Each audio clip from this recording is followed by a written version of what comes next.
ગાંધીનગરમાં હાઈરાઇઝ બિલ્ડિંગમાં ભીષણ આગ. શ્રીપડ આઇન્સ રેસિડેન્સના 13મા માળે આગ લાગી હતી. જોકે પાડોશીના ફ્લેટ સુધી પહોંચી હતી જ્વાલાઓ. ફાયર વિભાગે પાણીનો મારો ચલાવ્યો.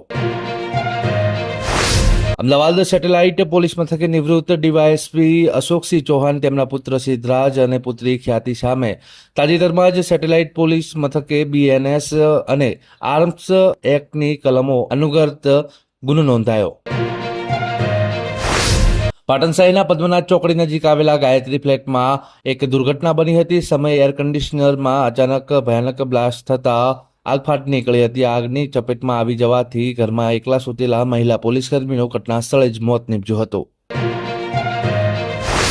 સુરતમાં ફરી એકવાર નશાખોર વાહન ચાલકનો આતંક સામે આવ્યો છે. સુરતના સરથાણા જકાત નાકા વિસ્તારમાં દારૂના નશામાં ધૂત એક કાર ચાલકે બેફામ ગતિએ કાર હંકારીને 3 વાહનોને અડફેટે લીધા હતા.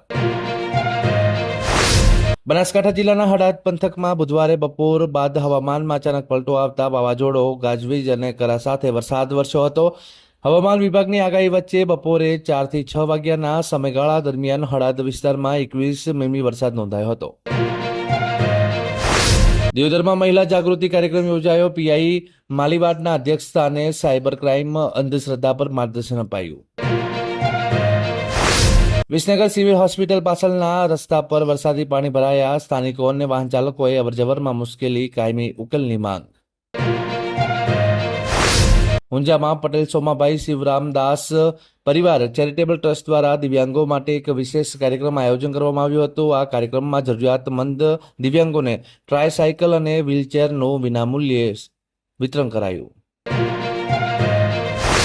એઠોર ગણપતિ મંદિરે સંકટ ચોથ નિમિત્તે શ્રદ્ધાળુઓ ઉમટ્યા. દર્શન માટે લાંબી કતારો લાગી. ઠંડી છાશનું વિતરણ કરાયું. પાટણમાં 6 બાંગ્લાદેશી મહિલાઓની અટકાયત. ઓપરેશન ડેલ્ટા હન્ટ હેઠળ કાયદેસર વસવાટનો પર્દાફાશ. રિપોર્ટ કરવાની કાર્યવાહી હાથ ધરાશે.